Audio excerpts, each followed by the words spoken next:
नमस्कार। सुबह के 10 बज चुके हैं और हम हाजिर हैं अपने इस विशेष बुलेटिन न्यूज एट 10 के साथ। मैं हूं शहला निगार। बुलेटिन की शुरुआत करेंगे, कई महत्वपूर्ण खबरों पर नजर डालेंगे, लेकिन आइए उससे पहले एक नजर डाल लेते हैं अब तक की सुर्खियों पर। अति प्रचंड चक्रवाती तूफान बिपरजॉय के चलते गुजरात हाई अलर्ट पर। बिपरजॉय के उत्तर पूर्व दिशा में आगे बढ़ते हुए कल शाम तक सौराष्ट्र, कच्छ और पाकिस्तान के तटीय इलाके को पार करने के आसार। 125 से 135 किलोमीटर प्रति घंटे की रफ्तार से चल सकती हैं हवाएं। आज और कल गुजरात में भारी बारिश के आसार।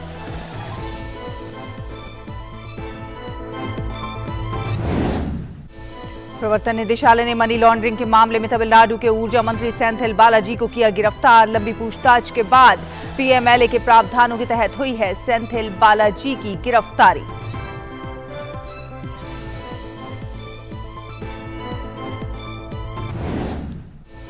पूर्वोत्तर राज्य मणिपुर में शांति बहाली के लिए सरकार के प्रयास लगातार जारी। असम के मुख्यमंत्री हेमंत बिस्वा शर्मा आज करेंगे मणिपुर के चुड़ाचांदपुर और कंगपोकपी जिलों का दौरा। कुकी सिविल सोसाइटी के सदस्यों के साथ शांति बहाली और समाधान के लिए करेंगे बातचीत।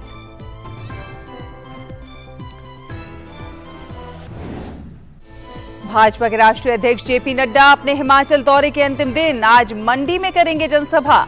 भाजपा अध्यक्ष का पंजाब के होशियारपुर में भी रैली का कार्यक्रम। मोदी सरकार के 9 वर्ष के कामकाज का जनता के सामने रखेंगे लेखा जोखा।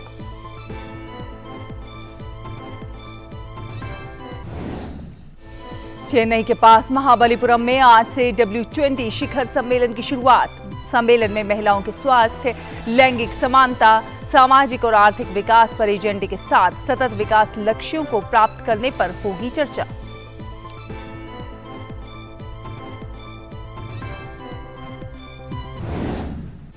भारतीय कुश्ती संघ के चुनाव की तारीखों का ऐलान हुआ। 19 जून को शुरू होगी नामांकन की प्रक्रिया।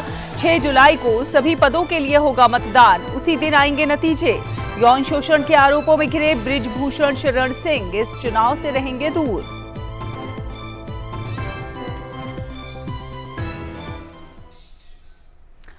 तो अति गंभीर चक्रवाती तूफान बिपरजॉय के चलते गुजरात हाई अलर्ट पर है। मौसम विभाग ने सौराष्ट्र और कच्छ के लिए रेड अलर्ट जारी किया है।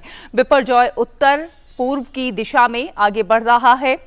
मौसम विभाग ने बताया है कि तूफान बिपरजॉय के कल शाम तक उत्तर पूर्व दिशा की ओर बढ़ने और सौराष्ट्र, कच्छ तथा जखाऊ बंदरगाह के पास गुजरात के मांडवी और पाकिस्तान में कराची के तटीय इलाकों को पार करने की संभावना है। इस दौरान हवाएं 125 से 135 किलोमीटर प्रति घंटे की रफ्तार से चल सकती हैं। तूफान के कारण कच्छ, देवभूमि, द्वारका, पोरबंदर, जामनगर, राजकोट, जूनागढ़, सौराष्ट्र में आज अलग अलग स्थानों पर भारी से बहुत तेज वर्षा होने की संभावना है। बिपरजॉय के खतरे से निपटने के लिए राज्यों के साथ मिलकर केंद्रीय एजेंसियां पूरी तरह से मुस्तैद हैं। गुजरात में एनडीआरएफ, एसडीआरएफ की कई टीमें तैनात हैं। वहीं वायुसेना और सेना की अभियांत्रिकी कार्यबल इकाइयां भी तैयार हैं।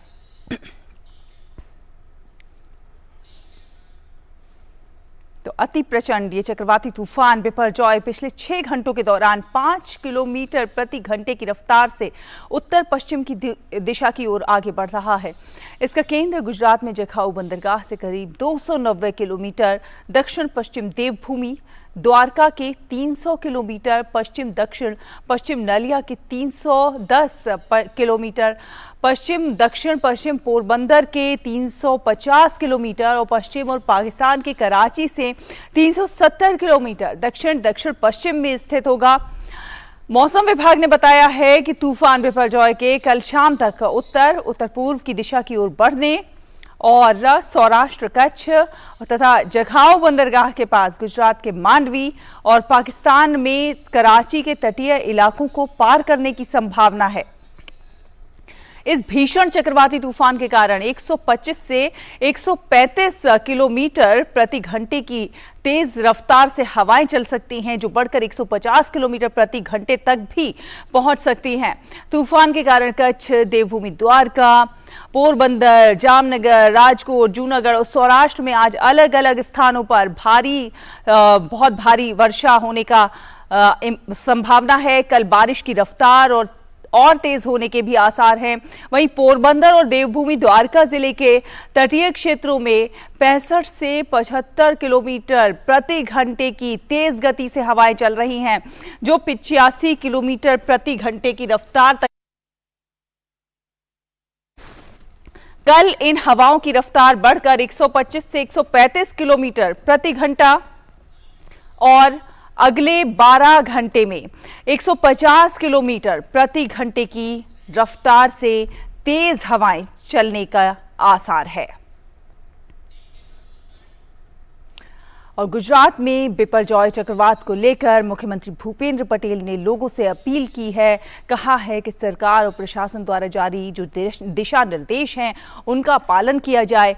साथ ही साथ लोगों से घरों के अंदर रहने के लिए कहा गया है। मुख्यमंत्री पटेल ने कहा है कि जरूरत पड़ने पर लोगों को सुरक्षित स्थानों पर भेजा जा सकता है।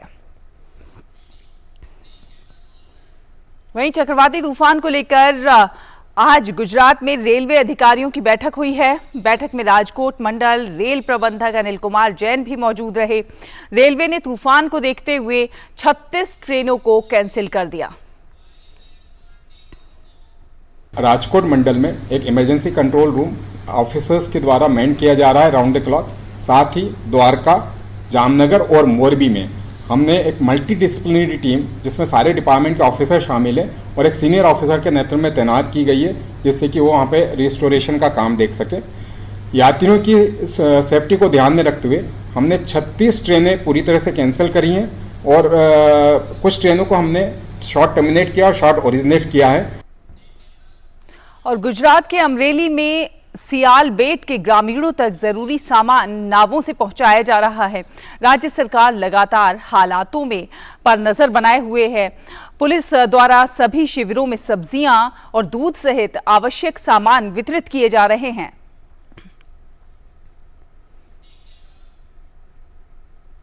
अति प्रचंड चक्रवाती तूफान बिपरजॉय के मद्देनजर गुजरात के द्वारका में आकाशवाणी रेडियो, दूरदर्शन समाचार के एक रिले टॉवर को असुरक्षित घोषित किए जाने के बाद आज ध्वस्त किया गया है।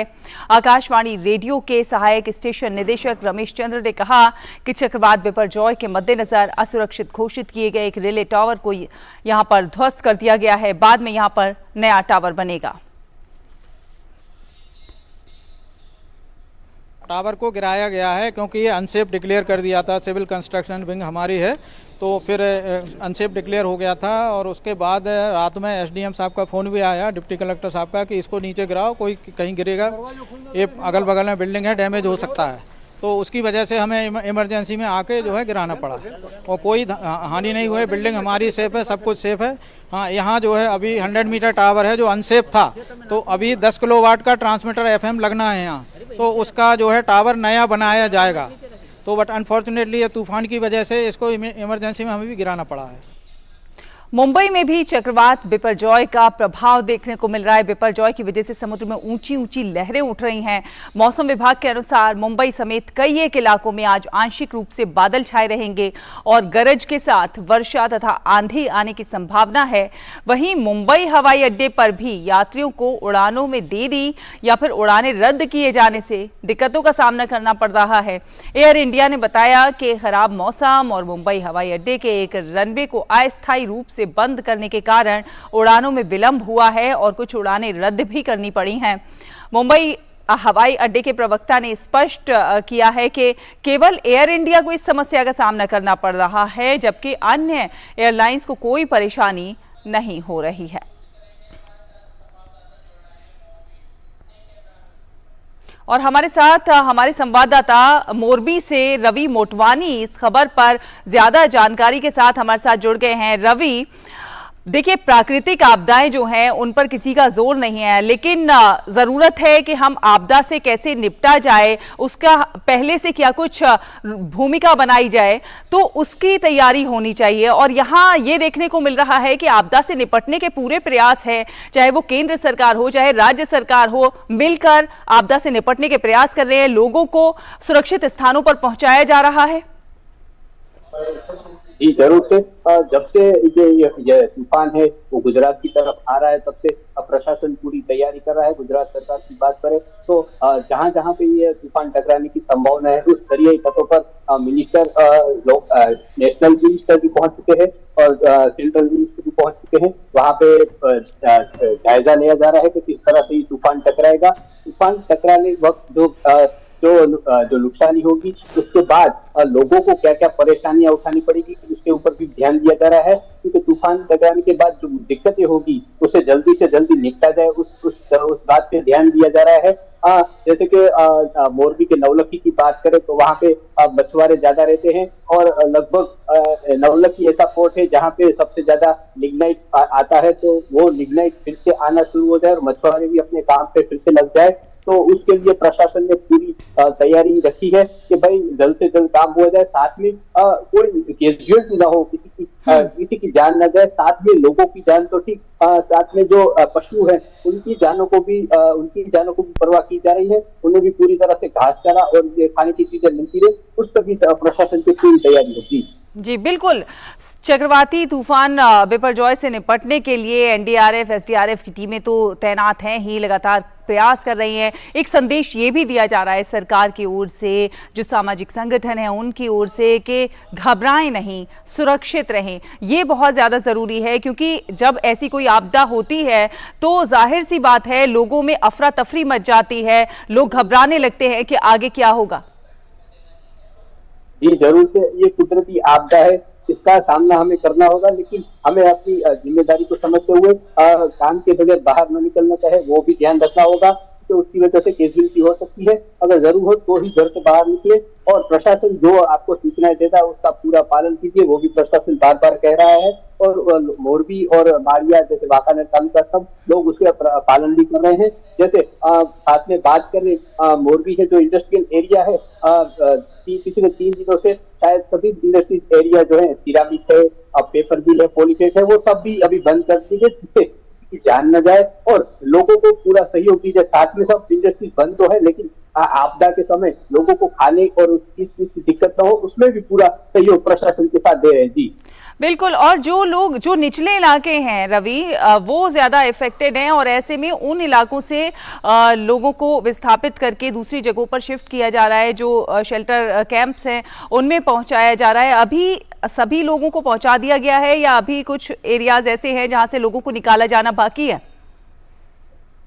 जी जरूर से बता दूंगा, जब से ये तूफान की बात आई है तभी से प्रशासन ने पहली तैयारी उसी बात की थी कि किसी की जान न जाए, इसलिए जो निचले वाले विस्तार है वहां से सभी लोगों को पूरी सुरक्षित तरह से सुरक्षित जगह पे ले जाया चुका है। साथ में वहां पे उन लोगों को खाने और पानी के पीने की और आरोग्य की कोई दिक्कत न हो, उसकी भी तैयारी की गई है। और साथ में ये बात का भी ध्यान रखा गया है कि अगर ये जो तूफान है थम जाए उसके बाद वो लोग अपने काम में फिर से जुड़ सके और अपनी रोजगारी फिर से चालू कर सके, उस बाबत उसको भी ध्यान दिया गया। साथ में जो नवलखी पोर्ट है वो पूरी तरह से पिछले 2 दिनों से बंद कर दिया, वहां कोई भी आवन जावन नहीं हो रही, किसी भी तरह की आवन जावन नहीं हो रही है। सिर्फ प्रशासन यही चाहता है कि तूफान तो आएगा और टकराएगा, लेकिन उसमें कम से कम नुकसान हो, उस बात की तैयारी की लीजिए। बिल्कुल, इस बात की तैयारी है कि कम से कम नुकसान हो, तूफान आएगा टकराएगा उस पर किसी का जोर नहीं है, लेकिन नुकसान कम से कम हो इसके लिए प्रशासन द्वारा लगातार प्रयास हो रहे हैं, सरकार द्वारा लगातार प्रयास हो रहे हैं। एक सवाल आपसे ये भी जानना चाहेंगे कि ये जो प्राकृतिक आपदाएं होती हैं, ऐसी आपदाओं के बाद कई बार जल जनित जो बीमारियां होती हैं वो भी उपजने का खतरा रहता है, तो ऐसे में जो लोग शेल्टर कैंप्स में हैं, सेफ हाउसेज में रखे गए हैं, उन लोगों को इन बीमारियों से बचाने के लिए क्या कुछ बंदोबस्त किए गए हैं? जी जरूर से बता दूं, ऐसी आपदा प्राकृतिक आपदा आती है उसके बाद जो मलेरिया और ऐसे मच्छर जन्य जो रोग पैदा होते हैं उसके लिए भी प्रशासन ने पूरी तैयारी कर ली है। पानी जहाँ ज्यादा रुके नहीं और उसकी वजह से मच्छरों का उपद्रव न हो, रोगों का फैलाना हो, इसलिए प्रशासन ने उसके लिए भी पूरी तैयारी की है। जी बिल्कुल, तो तमाम तैयारियां हैं, तमाम प्रयास हो रहे हैं सरकार की तरफ से, तमाम प्रयास हो रहे हैं सामाजिक संगठनों की तरफ से भी। आप वहां पर मौजूद हैं, अभी कैसी हवाएं चल रही हैं, बारिश का कैसा अंदेशा है?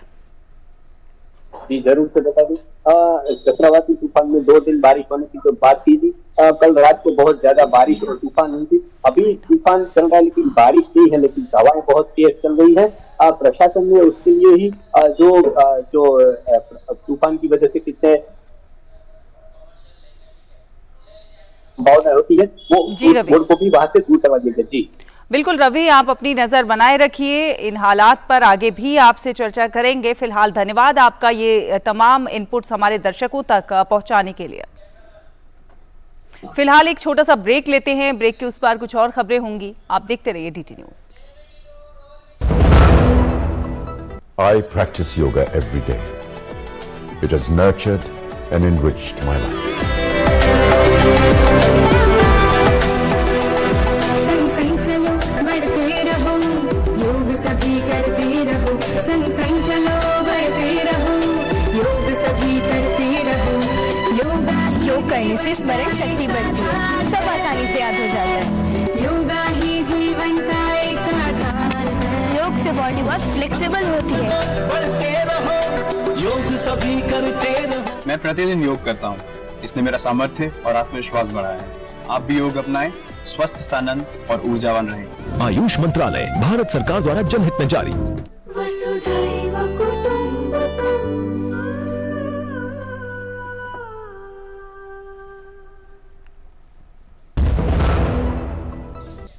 ब्रेक के बाद स्वागत है आपका। चलिए रुक करेंगे कुछ अन्य खबरों का। प्रवर्तन निदेशालय ने तमिलनाडु के ऊर्जा मंत्री वी सेंथिल बालाजी को आज तड़के गिरफ्तार कर लिया। ईडी ने मनी लॉन्ड्रिंग मामले में छापे की कार्रवाई पूरी करने के बाद सेंथिल बालाजी को हिरासत में लिया है। वी सेंथिल बालाजी को लंबी पूछताछ के बाद PMLA एक्ट के तहत गिरफ्तार किया गया है। इसके बाद उन्हें मेडिकल जांच के लिए चेन्नई के ओमांडुरार सरकारी अस्पताल ले जाया गया। इस दौरान मंत्री सेंथिल को रोते हुए भी देखा गया। उल्लेखनीय है कि नौकरी के लिए नकदी घोटाले के तहत पिछले महीने सुप्रीम कोर्ट ने पुलिस और ईडी को जांच की अनुमति दी थी। ईडी ने धन शोधन निवारण अधिनियम के प्रावधान के तहत तमिलनाडु के ऊर्जा मंत्री के आवास की तलाशी ली। पिछले महीने आयकर विभाग ने भी बालाजी के करीबियों के घर में छापा मारा था। छापा तमिलनाडु की राजधानी चेन्नई में स्थित सेंथिल के घर के अलावा उनके पैतृक निवास करूर में भी मारा गया था। सेंथिल बालाजी की गिरफ्तारी के बाद तमिलनाडु के मुख्यमंत्री स्टालिन ने मंत्रियों की बैठक बुलाई है। और भाजपा के राष्ट्रीय अध्यक्ष JP नड्डा के हिमाचल दौरे का आज आखिरी दिन है। अपने दौरे के आखिरी दिन भाजपा अध्यक्ष आज कुल्लू के ढालपुर मैदान में एक जनसभा को संबोधित करेंगे। वहीं JP नड्डा का पंजाब के होशियारपुर में भी रैली का कार्यक्रम है। इससे पहले कल उन्होंने हिमाचल प्रदेश के झंडूता विधानसभा क्षेत्र में भाजपा कार्यकर्ताओं के साथ टिफिन बैठक में भोजन किया। इस बैठक में कार्यकर्ताओं द्वारा अपने अपने घरों से टिफिन लाकर सामूहिक भोज के साथ प्रधानमंत्री के 9 वर्ष के कार्यकाल की उपलब्धियों के बारे में संगठनात्मक चर्चा की गई। इसके अलावा भाजपा अध्यक्ष ने देश के अलग अलग राज्यों में OBC समुदाय के तुष्टीकरण को लेकर राष्ट्रीय पिछड़ा वर्ग आयोग की रिपोर्ट के आधार पर एक पत्रकार वार्ता को भी संबोधित किया। भाजपा ने हिमाचल प्रदेश में महाजन संपर्क अभियान की शुरुआत कर दी है और इस मौके पर हमारे संवाददाता विशाल बैरिस्टो ने कांगड़ा में केंद्रीय मंत्री अनुराग सिंह ठाकुर से खास बातचीत की। केंद्रीय मंत्री ने कहा कि 9 साल के दमदार शासन के बाद न सिर्फ देश में बल्कि दुनिया में भी प्रधानमंत्री नरेंद्र मोदी की धूम मची है। हिमाचल में महाजनसंपर्क अभियान की शुरुआत हो चुकी है और मेरे साथ है केंद्रीय मंत्री अनुराग सिंह ठाकुर। आइए हम उनसे बात करते हैं। अनुराग जी, आपका स्टेट है, यहाँ से मोदी जी का जो 2024 का प्लान है उसकी शुरुआत हुई है। 9 वर्ष सेवा, सुशासन और गरीब कल्याण के, जिसमें सेवा भाव के साथ कार्य किया गया और गरीबों के कल्याण के लिए अनेकों योजनाएं शुरू की गई। आज करोड़ों गरीब, लगभग 3.5 से 4 करोड़ गरीबों को, जरूरतमंदों को पक्का मकान बना कर दिया। 12 करोड़ शौचालय, तो वहीं पर 9 करोड़ 60 लाख बहनों को उज्ज्वला गैस सिलेंडर मुफ्त में कनेक्शन दिया। हर घर को नल से जल की सुविधा दी, तो 60 करोड़ लोगों को 5 लाख का इलाज आयुष्मान भारत योजना में मुफ्त भी। 80 करोड़ लोगों को मुफ्त में अनाज 2.5 साल तक दिया, तो वहीं मुफ्त में वैक्सीन भी लगाई। रोजगार स्वरोजगार के अवसर खड़े किए, तो वहीं किसानों की आय को दुगना करने की और निरंतर बढ़े MSP को बढ़ाया और खरीद दुगनी करवाई। आज देश ज़्यादा सुरक्षित महसूस कर रहा है क्योंकि सेना के साथ साथ उनको अच्छे रक्षा उपकरण भी दिए जा रहे हैं। एक ऐसा नेता जिसने ईमानदारी के साथ देश को आगे बढ़ाया तभी तो मोदी जी को दुनिया कहती Modi is the boss. Modi ji अभी अमेरिका जाने वाले हैं और जो बाइडेन ने कहा है कि मुझे आपका ऑटोग्राफ चाहिए, ये हर भारतीय के लिए कितनी खुशी और गर्व की बात है? देखिए, प्रधानमंत्री जी का व्यक्तित्व ऐसा है और उनका केवल व्यक्तित्व ही नहीं, उनके काम जो आज दुनिया में बोलते हैं, कोविड प्रबंधन से लेकर अर्थव्यवस्था को आगे बढ़ाना और देश को मजबूती करना, और दुनिया भर में जो जो विषय उन्होंने रखे, मिशन लाइफ से लेकर और युद्ध के विषय में भी जो उनकी बातें आई यूक्रेन रशिया के, दुनिया ने सराहा है। तो आज वैश्विक नेतृत्व के रूप में देखा जाता है, दुनिया भारत में उम्मीद देखती है। The world is seeing hope in India, they see hope in India, और हमें से उम्मीद पर खरा उतरना है। सर, आपने कहा कि भारत को एक स्टेबल और एक कंटिन्यूस गवर्नमेंट चाहिए, वो कितनी ज़रूरी है भारत के लिए? देखिए, स्थिरता और निरंतरता बहुत आवश्यक है किसी संस्था के लिए, किसी देश के लिए भी। और आज भारत अगर 9 सालों में दुनिया की 5वीं सबसे बड़ी अर्थव्यवस्था बन गया है और हमारे पास अवसर है कि हम दुनिया की 3री सबसे बड़ी अर्थव्यवस्था बने, सुपर पावर बने, तो उस दिशा में यही स्थिरता और निरंतरता चाहिए और मजबूत नेता चाहिए। तो ये थे केंद्रीय मंत्री अनुराग ठाकुर, जिनका ये कहना है कि भारत को अगर विश्व गुरु बनना है तो भारत को मोदी सरकार जैसी मजबूत सरकार चाहिए। कैमरामैन शैलेंद्र के साथ मैं विशाल बेरिस्टो, डीडी न्यूज़, कांगड़ा। और अमेरिकी वाणिज्य मंत्री जीना रायमोंडो ने प्रधानमंत्री नरेंद्र मोदी की आगामी अमेरिका यात्रा को लेकर कहा है कि ये दोनों देशों के बीच वाणिज्य और रणनीतिक तकनीकी साझेदारी को बढ़ाने का मौका है। वॉशिंगटन डीसी में अमेरिका भारत व्यापार परिषद के 48वें इंडिया आइडिया समिट के दौरान अमेरिकी वाणिज्य मंत्री ने ये बात कही है। On June 22nd, President Biden will host Prime Minister Modi for an official state visit to the United States. This will be an opportunity to elevate our government's commercial and strategic technology partnerships, including in defense, semiconductor supply chains, clean energy, and space. और पूर्वोत्तर राज्य मणिपुर में शांति बहाली के लिए सरकार के प्रयास लगातार जारी हैं और इसी क्रम में असम के मुख्यमंत्री हिमंता बिस्वा शर्मा आज मणिपुर के चूड़ाचांदपुर और कंगपोकपी जिलों का दौरा करेंगे। अपने दौरे पर असम के सीएम कुकी सिविल सोसाइटी के सदस्यों के साथ शांति बहाली के और समाधान के लिए बातचीत करेंगे। हिंसा से प्रभावित मणिपुर में केंद्र और राज्य की सरकार लगातार शांति की दिशा में काम कर रही है। केंद्र सरकार ने मणिपुर में शांति समिति के गठन किया है। समिति के सदस्यों में मुख्यमंत्री, राज्य सरकार के कुछ मंत्री, सांसद, विधायक और विभिन्न राजनीतिक दलों के नेता शामिल हैं। समिति का काम राज्य के विभिन्न जातीय समूहों के बीच शांति बनाने की प्रक्रिया को सुविधाजनक बनाने का है, जिसमें शांतिपूर्ण वार्ता और परस्पर विरोधी दलों एवं समूहों के बीच बातचीत शामिल है।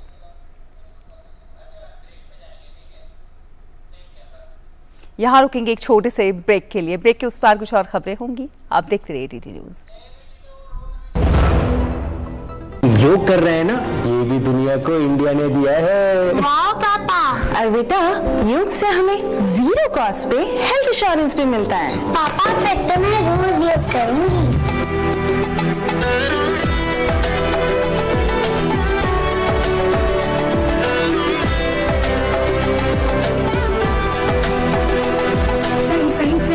बढ़ते रहो, योग सभी करते रहो, संग संग चलो बढ़ते रहो, योग सभी करते रहो। योग करने से स्मरण शक्ति बढ़ती है, सब आसानी से याद हो जाता है।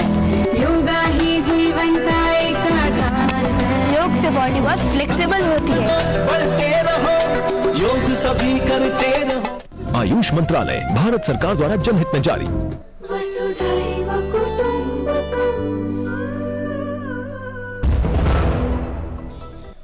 ब्रेक के बाद स्वागत है आपका। आपको बता दें, चेन्नई के पास महाबलीपुरम में आज से महिला 20 शिखर सम्मेलन की शुरुआत होगी।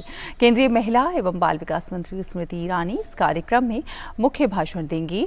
इस सम्मेलन में महिलाओं के स्वास्थ्य, लैंगिक समानता, सामाजिक और आर्थिक विकास पर एजेंडे के साथ सतत विकास के लक्ष्यों को प्राप्त करने पर चर्चा होगी। इस सम्मेलन में प्रगति और पदोन्नति के रास्ते में आने वाली बाधाओं, व्यापार और निवेश के माध्यम से आर्थिक सशक्तिकरण और सक्षम देखभाल, अर्थव्यवस्था के लिए सेवाओं और बुनियादी ढांचे में निवेश जैसे विषयों पर आयोजित सत्रों में चर्चा की जाएगी। तमिलनाडु के मुख्यमंत्री एम के स्टालिन, समापन सत्र में मुख्य भाषण देंगे। प्रतिनिधियों को 17 जून को राज्य पर्यटन विभाग द्वारा यूनेस्को विरासत स्थलों के भ्रमण के लिए ले जाया जाएगा। और आपको बता दें कि प्रधानमंत्री नरेंद्र मोदी आगामी 18 जून को लोकप्रिय मासिक रेडियो कार्यक्रम मन की बात में देशवासियों के साथ अपने विचार साझा करेंगे। ये इस कार्यक्रम की 102वीं श्रृंखला होगी। एक ट्वीट के माध्यम से प्रधानमंत्री ने अपने इस कार्यक्रम के लिए देशवासियों से सुझाव मांगे हैं। लोग इस कार्यक्रम के लिए अपने सुझाव नमो ऐप और माई गॉव पर भेज सकते हैं। इसके अलावा टेलीफोन नंबर 1800-117800 पर अपने सुझाव दे सकते हैं। और जम्मू कश्मीर के उपराज्यपाल मनोज सिन्हा ने पहलगाम का दौरा करके आगामी 1 जुलाई से शुरू होने वाली अमरनाथ यात्रा से पहले व्यवस्थाओं और कार्यों की समीक्षा की। समीक्षा के बाद एक बैठक हुई जिसमें श्री अमरनाथ जी श्राइन बोर्ड के सीईओ समेत कई अधिकारी मौजूद रहे। बैठक में उपराज्यपाल ने सभी संबंधित विभागों को मार्ग के सभी हिस्सों पर बर्फ की सफाई, हेलीपैड संचालन, स्वास्थ्य सुविधाओं, पानी और बिजली की आपूर्ति, टेंट और दुकानें, आपदा प्रबंधन, आवास के लिए आकस्मिक योजना से संबंधित व्यवस्था की सराहना की। उपराज्यपाल ने रेलवे स्टेशन, हवाई अड्डों, यात्रा मार्गों और शिविरों पर तीर्थयात्रियों के लिए सभी आवश्यक सेवाएं सुलभ बनाने के निर्देश दिए। उपराज्यपाल ने शिविरों में साफ सफाई सुनिश्चित करने के लिए पेयजल और साफ सफाई से संबंधित व्यवस्थाओं और सुविधाओं का भी जायजा लिया। उन्होंने डॉक्टरों और नर्सिंग स्टाफ की अतिरिक्त टीमों के साथ एक मजबूत स्वास्थ्य सेवा और आपातकालीन बुनियादी ढांचा तैयार करने के लिए अधिकारियों को निर्देश दिए।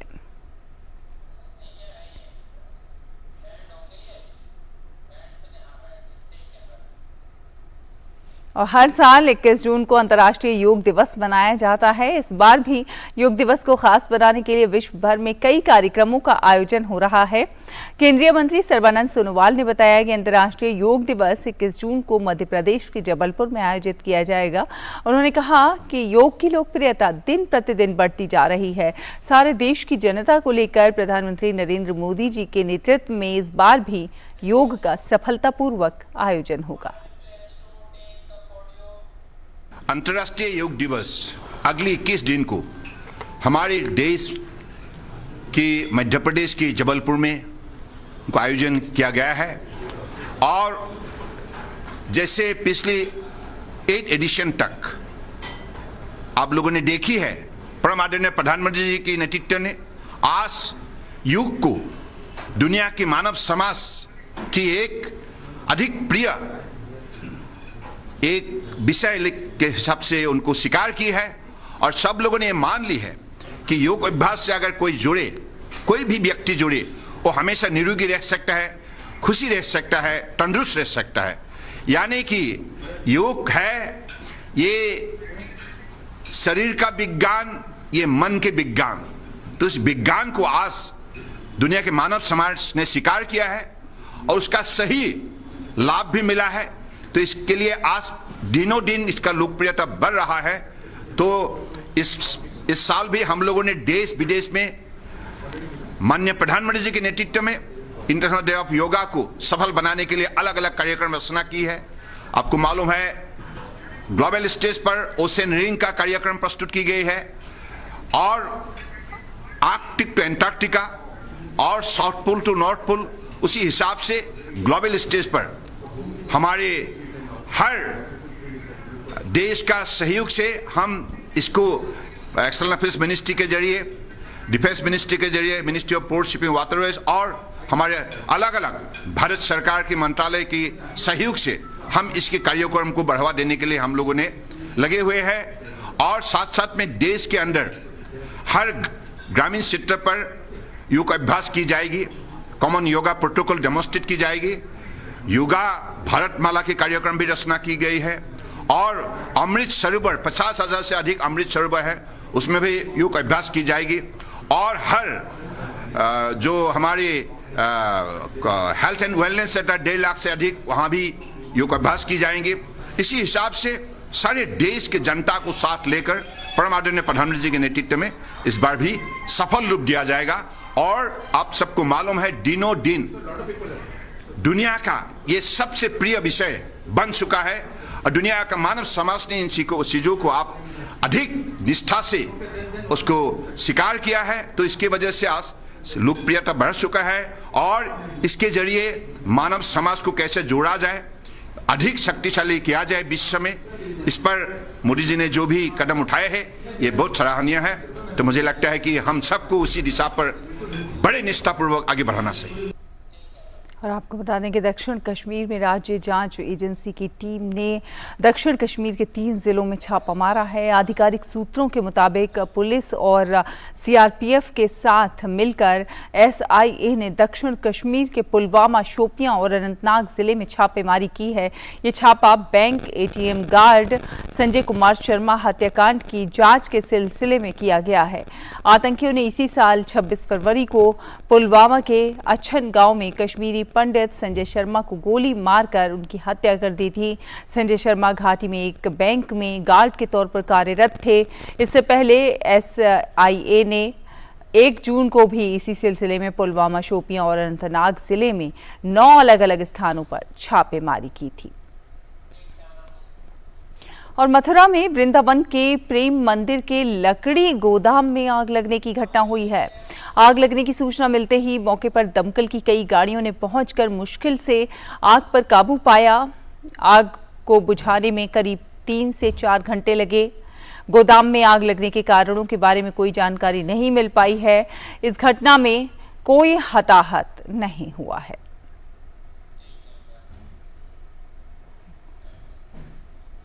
और दिल्ली के घेवरा गांव के नरेला रोड स्थित एक गोदाम में भीषण आग लग गई। आग लगने की सूचना मिलते ही मौके पर दमकल विभाग की 12 गाड़ियां पहुंची और आग को बुझाने की कोशिश की। सूचना के अनुसार इस घटना में किसी जान माल के नुकसान की खबर नहीं है। आग लगने के कारणों का अभी पता नहीं चला है। और अब बात करते हैं व्यापार की। शेयर बाजार की आज फ्लैट शुरुआत हुई है। सेंसेक्स 36,115 अंकों के साथ खुला, तो वहीं निफ्टी 18,744 के स्तर पर खुला। शुरुआती कारोबार के दौरान सेंसेक्स के 30 शेयरों में से 18 में तेजी और 12 में गिरावट देखने को मिली। डॉलर के मुकाबले रुपया 10 पैसे मजबूत होकर 82.28 पर खुला है। अंतर्राष्ट्रीय बाजार में कच्चे तेल की कीमतों में उतार चढ़ाव जारी है। कच्चा तेल का भाव $75 प्रति बैरल और WTI क्रूड $70 प्रति बैरल के करीब है। हालांकि सार्वजनिक क्षेत्र की तेल एवं गैस विपणन कंपनियों ने पेट्रोल डीजल की कीमतों में कोई फेरबदल नहीं किया है। अंतर्राष्ट्रीय बाजार में हफ्ते के तीसरे दिन शुरुआती कारोबार में ब्रेंट क्रूड $0.16 यानी 0.22% की गिरावट के साथ $74.13 प्रति बैरल पर ट्रेंड कर रहा है। इंडियन ऑयल की वेबसाइट के मुताबिक बुधवार को दिल्ली में पेट्रोल 96.72 रुपये, डीजल 89.62 रुपये, मुंबई में पेट्रोल 106.31 रुपये, डीजल 94.27 रुपये और कोलकाता में पेट्रोल 106.03 रुपये, डीजल 92.76 रुपये, चेन्नई में 102.63 रुपये और डीजल 94.24 रुपये प्रति लीटर तक बिक रहा है। फिलहाल एक छोटे से ब्रेक के लिए रुकेंगे। ब्रेक के उस पार कुछ और खबरें होंगी। आप देखते रहिए टीटी न्यूज़।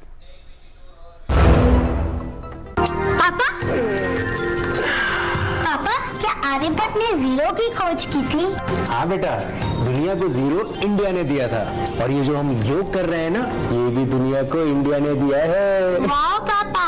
और बेटा, योग से हमें 0 कॉस्ट पे हेल्थ इंश्योरेंस भी मिलता है। पापा फिर तो मैं रोज योग करूंगी।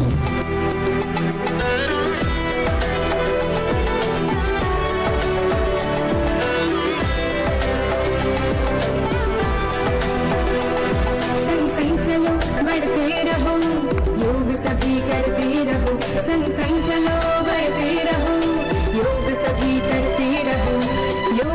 योग करने से स्मरण शक्ति बढ़ती है, सब आसानी से याद हो जाता है। योगा ही जीवन का एक आधार है। योग से बॉडी बहुत फ्लेक्सिबल होती है। बढ़ते रहो, योग सभी करते रहो। आयुष मंत्रालय, भारत सरकार द्वारा जनहित में जारी।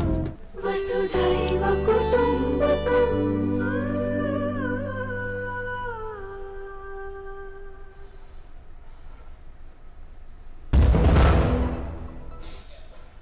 तो ब्रेक के बाद एक बार फिर स्वागत है आपका। डीडी न्यूज़ देख रहे हैं आप। आपको बता दें, जापान में एक सैन्य प्रशिक्षण रेंज में हुई गोलीबारी में 2 व्यक्तियों की मौत हो गई है। गोलीबारी की घटना में 2 अन्य लोग घायल भी हुए हैं। मीडिया रिपोर्ट्स की माने तो गोलीबारी गिफू शहर में हुई है। एक युवक को गोलीबारी के संदेह में गिरफ्तार किया गया है।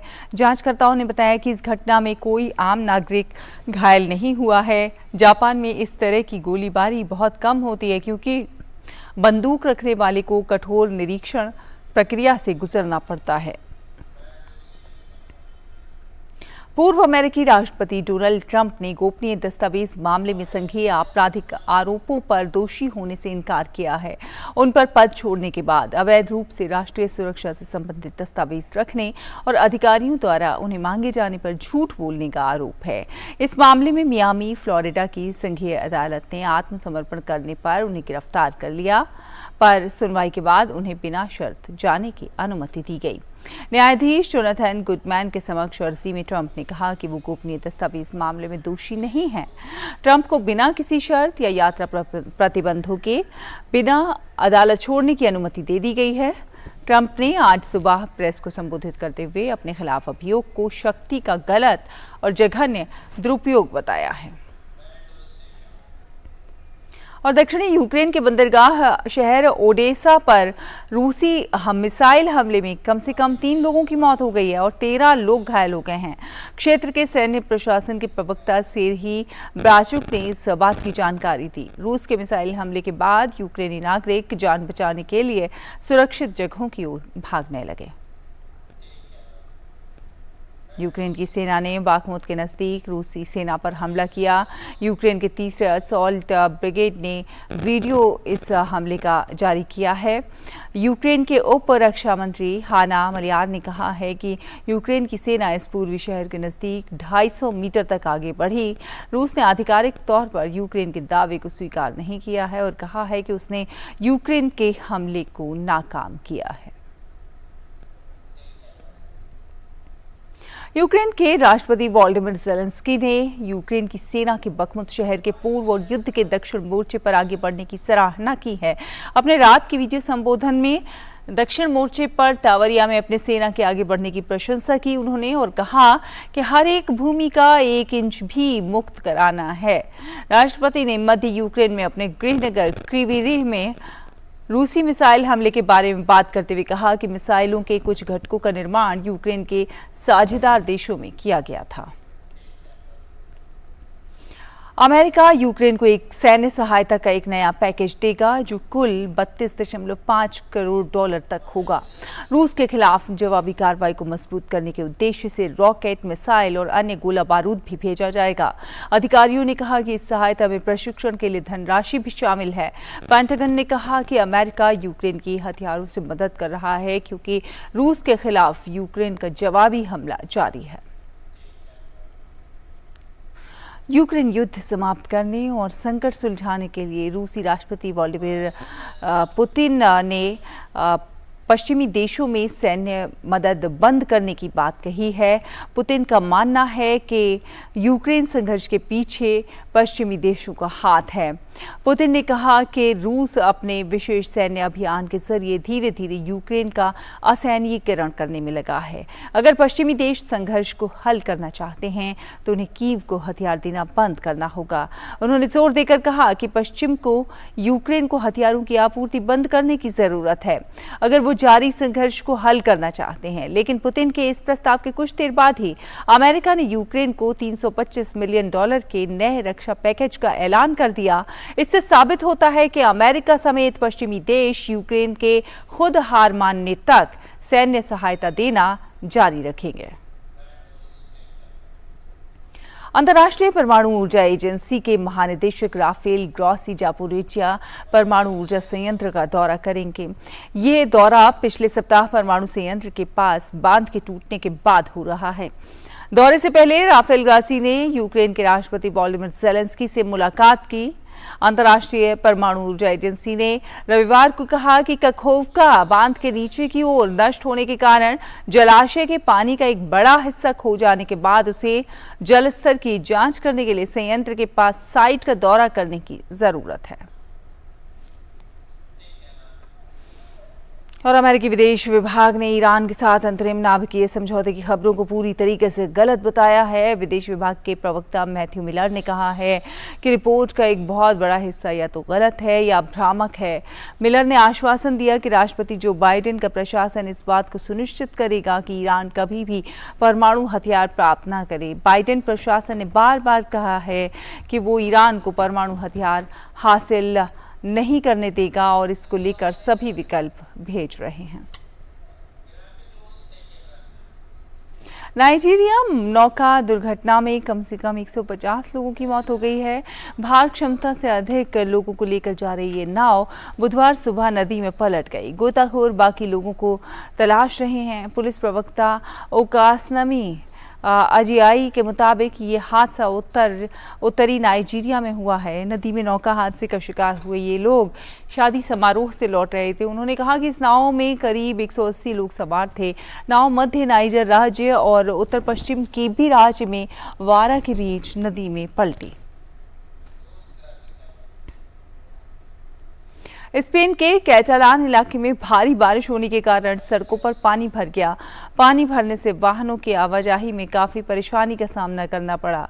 बार्सिलोना के उत्तर में स्थित टेरासा इलाके में भारी बारिश हुई, जिससे सड़कों पर काफी जलजमाव हो गया। वाहन चालकों को अपने वाहन निकालने में काफी दिक्कत देखने को मिली।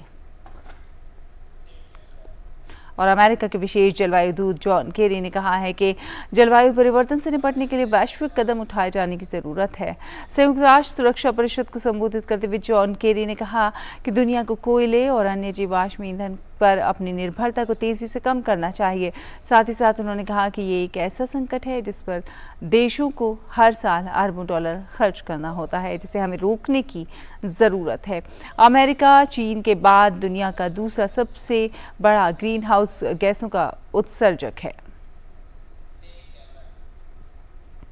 संयुक्त राष्ट्र शरणार्थी एजेंसी के प्रमुख ने कहा है कि दुनिया भर में शरणार्थियों की संख्या बढ़कर 11 करोड़ हो गई है। यूक्रेन और सूडान में हुए संघर्षों के बाद लाखों की संख्या में लोग अपने घर बार छोड़ने को मजबूर हुए हैं।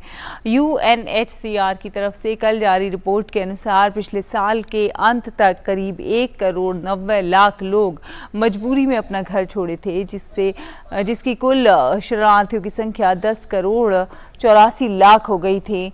सूडान संघर्ष के बाद ये संख्या बढ़कर इस साल 11 करोड़ हो गई।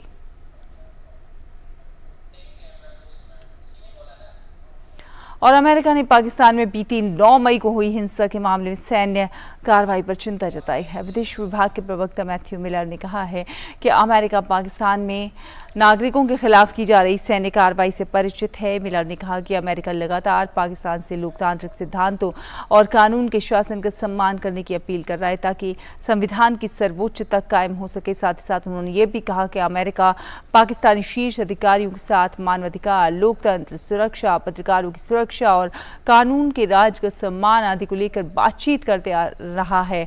अमेरिका के लिए यह हमेशा से प्राथमिकता है। ब्राजील के रियो डी जेनेरियो में सी ऑफ मिरर्स नाम से लगी डिजिटल प्रदर्शनी ने लोगों को मंत्रमुग्ध कर दिया। स्क्रीन और दर्पणों पर डिजिटल तकनीक के जरिए मछली, जेलीफिश, कोरल, मिल्की वे, ग्लेशियर और सूर्यास्त जैसी चीज़ों को प्रदर्शनी में दिखाया गया। जिसके अलावा प्रदर्शनी में लोग दर्पणों और क्रिस्टल के साथ खेलने का आनंद ले सकते हैं।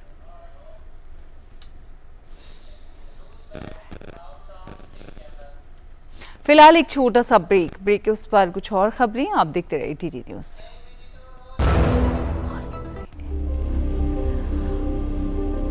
हर बार का अंतर्राष्ट्रीय योग दिवस पिछले से भी बड़ा होते गया है और अब ये दुनिया में योग ने अपना जगह बनाने में सफलता प्राप्त की है। तो इसलिए हम चाहते हैं कि आप भी 21 जून को शामिल हो जाइए और दुनिया का ये जो योग उत्सव को बड़े आकार में उसको सजाइए। ब्रेक के बाद स्वागत है आपका। रुक करते हैं अब कुछ खेल की खबरों का। भारतीय कुश्ती संघ के चुनाव की तारीखों का ऐलान हो गया है। आगामी 6 जुलाई को सभी पदों के लिए मतदान होना है। उसी दिन नतीजे भी आएंगे। चुनाव के लिए नामांकन की प्रक्रिया 19 जून को शुरू होगी। पहलवानों द्वारा लगाए गए आरोपों में घिरे बृजभूषण शरण सिंह इस चुनाव से दूर रहेंगे। गौरतलब है कि खेल मंत्री अनुराग सिंह ठाकुर के साथ हुई बैठक में बनी मुद्दों पर बनी सहमति के बाद पहलवान 15 जून तक के लिए धरना रोकने के लिए राजी हुए थे। और भारत के उभरते हुए badminton star Priyanshu Rajawat Indonesia open के पुरुष एकल वर्ग के दूसरे दौर में पहुंच गए हैं। प्रियांशु को पहले दौर में थाईलैंड के विटिडरसन वॉकओवर मिला।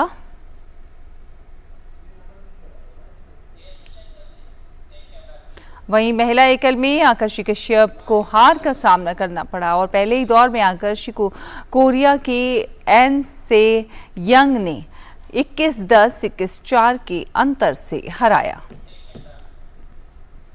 इंडोनेशिया ओपन के पुरुष एकल मुकाबले में आज किदाम्बी श्रीकांत अपने अभियान की शुरुआत करेंगे। प्रतियोगिता के पहले दौर में श्रीकांत का सामना चीन के लू गुआंगजू से होगा। एक अन्य पुरुष एकल में थाईलैंड ओपन सेमीफाइनल में पहुंचे लक्ष्य सेन का सामना पहले दौर में दुनिया के 10वें नंबर के खिलाड़ी चीन के ली जी जिया से होगा। भारतीय तीरंदाज अदिति गोपीचंद स्वामी ने एक नया रिकॉर्ड अपने नाम कर लिया है। तीरंदाजी विश्व कप स्टेज 3 प्रतियोगिता में 18 वर्षीय महिला तीरंदाज अदिति गोपीचंद ने पिछले विश्व रिकॉर्ड को तोड़कर एक नया विश्व रिकॉर्ड बनाकर एक नया इतिहास रचा है। उन्होंने अंडर 18 आयु वर्ग में महिलाओं के 50 मीटर कंपाउंड में एशियाई रिकॉर्ड भी अपने नाम कर लिया है। क्वालिफिकेशन राउंड में भारतीय महिला और पुरुष टीम पहले और दूसरे स्थान पर काबिज है। चेन्नई में चल रही स्क्वैश विश्व चैंपियनशिप में भारत ने अपने अभियान की शुरुआत शानदार अंदाज में की है। प्रतियोगिता के पहले दिन ग्रुप बी में भारत ने हांगकांग को 4-0 के अंतर से हराया। हांगकांग के चुंगियाट लॉन्ग के साथ खेले गए पहले मैच को भारत के अभय सिंह ने 7-2, 7-3, 7-6 के अंतर से अपने नाम कर लिया। इसके बाद जोशना चिनप्पा ने चिंगहेफंग को 7-1, 7-5, 7-2 से हराकर भारत को 2-0 से बढ़ा दिला दी। इसके बाद तीसरे मैच में सौरभ घोषाल ने एंडीज लिंक को 5-7, 7-2, 7-5, 7-1 से हराया। फिर तन्वी खन्ना ने टोबीत से को 5-7, 6-7, 7-1, 7-4, 7-3 से हराकर भारत को 4-0 से जीत दिला दी। भारत आज पूल बी में दक्षिण अफ्रीका से भिड़ेगा, जहां भारतीय टीम की कोशिश जीत के सिलसिले को आगे बढ़ाने की होगी। और आज विश्व रक्तदाता दिवस है। लोगों में रक्तदान की जागरूकता को बढ़ावा देने और रक्तदाता के प्रति आभार व्यक्त करने के उद्देश्य से हर साल रक्तदाता दिवस मनाया जाता है।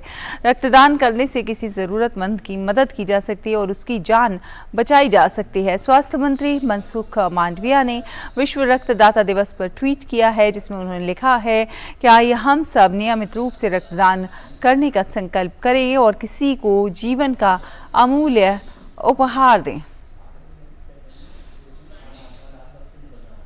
तो आज विश्व रक्तदाता दिवस है। क्यों आवश्यक है रक्तदान करना, स्वैच्छिक रक्तदान की क्या कुछ उपयोगिता है और कैसे होती है रक्तदान की प्रक्रिया, आपको दिखाते हैं इस रिपोर्ट में।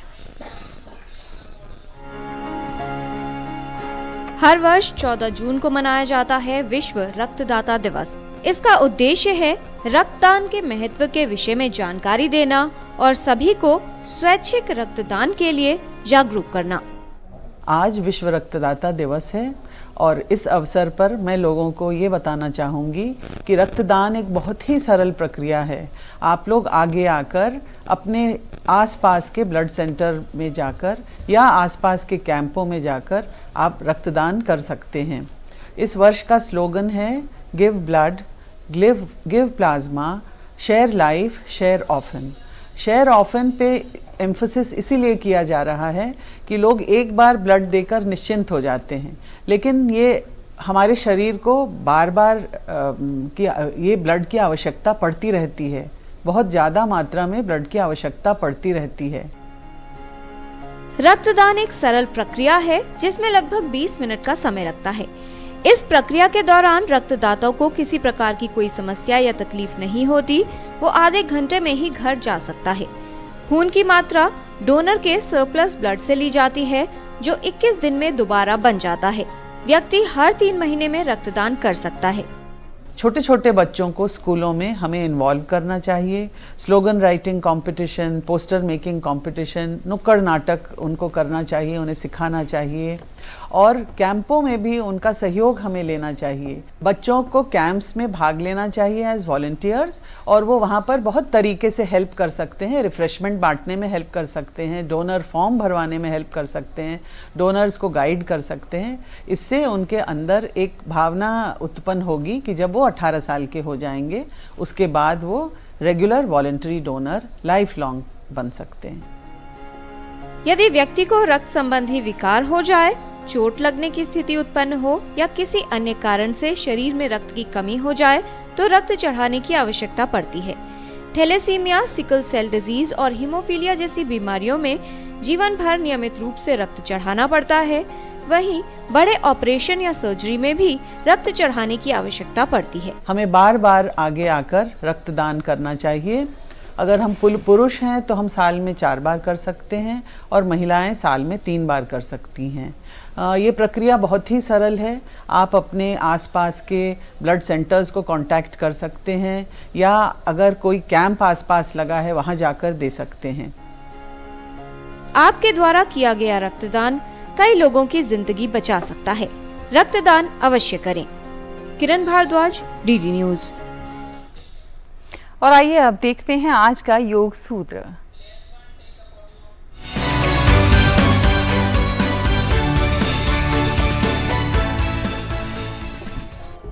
नमस्ते, मैं हूं आचार्य प्रतिष्ठा। जब हम स्वास्थ्य की बात करते हैं तो सुंदरता की भी बात करते हैं और जब हम सुंदरता की बात करते हैं तो हमें अपने शरीर को अच्छे आकार में रखना भी महत्वपूर्ण है। यानी हमारा ओबीज हो जाना, ओबेसिटी हो जाना या फिर पूरे शरीर का संतुलन बिगड़ जाना, यानी वज़न तो ठीक है लेकिन हम डिसबैलेंस्ड रेशो में शरीर हो गया है, कभी पेट बढ़ गया है, कहीं हिप्स बढ़ गए हैं, थाइस का फैट बढ़ गया है। तो ऐसे में योग का एक बहुत आसान एक गति है भारत योग की जिसको कहते हैं व्याघ्र गति। और व्याघ्र का अर्थ होता है टाइगर। तो टाइगर कैसा होता है? टाइगर की पतली सी कमर होती है, फ्लैट सा पेट होता है और अगर हमें फ्लैट एब्स चाहिए तो हमें एब छोड़ देने हैं। सारे एब छोड़ दीजिए, आपके एब्स फ्लैट हो जाएंगे।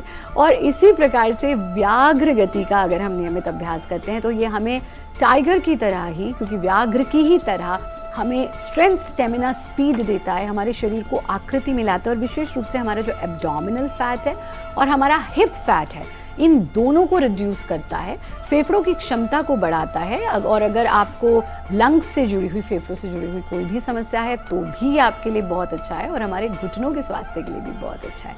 कैसे करते हैं व्याघ्र गति? व्याघ्र गति के लिए भी हम अपने घुटनों के बल आ जाते हैं। इस स्थिति में आ जाना और इस स्थिति में आकर के कमर को बिल्कुल ढीला छोड़ देंगे। अब सांस भरते हुए अपने पैर को उठाना और चेहरा उठाना, सीना उन्नत हो जाना और पैर के पंजे को सर से छूने की कोशिश करना, जो कि संभव नहीं है बट हम ऐसी कोशिश करेंगे। कैसे?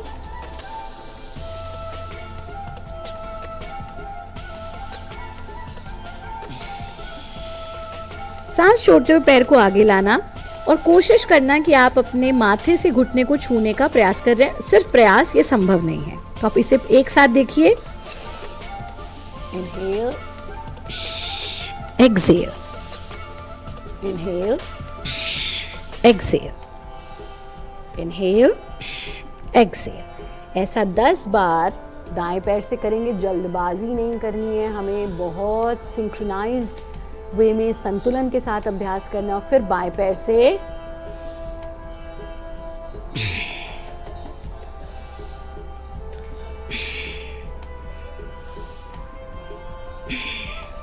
ऐसा भी 10 बार करें।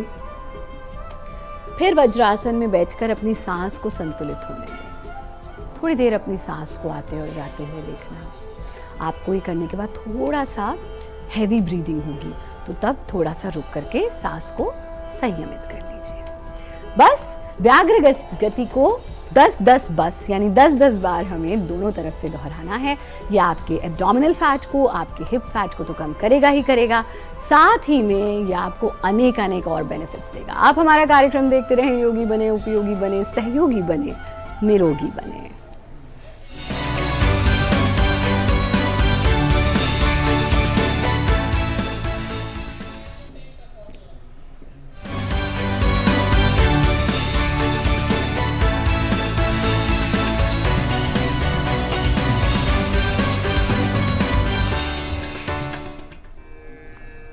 आसनेन रुजोहन्ति प्राणायामेन पातकम् विकारं मानसं योगी प्रत्याहारेण सर्वदा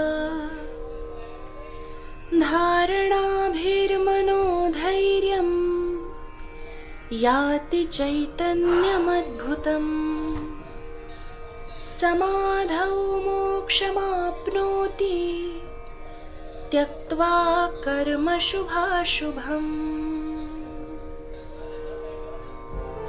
आसन से रोगों का नाश होता है और प्राणायाम से पापों का।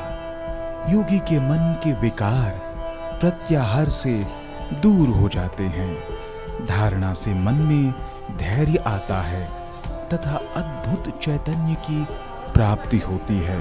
समाधि में शुभ अशुभ कार्यों को त्याग कर साधक मोक्ष को प्राप्त करता है।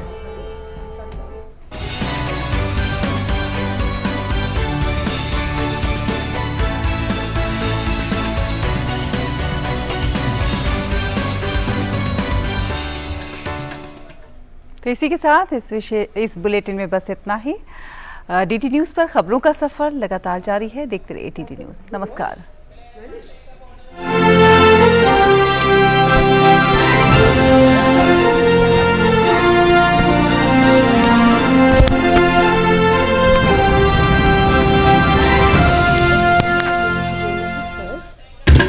संस्कृत में टेलीविजन की एकमात्र साप्ताहिक समाचार पत्रिका वार्तावली। न त्वम हम कामये राज्यम न मोक्षम न पुनर्भवम कामये दुख सप्तानाम प्राणिनामार्ति नाशनम। प्राचीन ज्ञान विज्ञान संस्कृति और विरासत के साथ आधुनिकता का अनूठा संगम। गणपतये नमः। करंट अफेयर्स, खेलकूद, विशिष्ट व्यक्तियों से मुलाकात,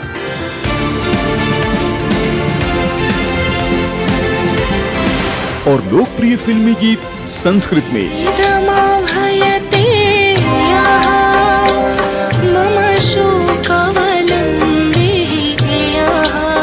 देखिए वार्तावली शनिवार शाम 6:30 बजे, पुनः प्रसारण रविवार सुबह 7:30 बजे, सिर्फ डीडी न्यूज़ पर।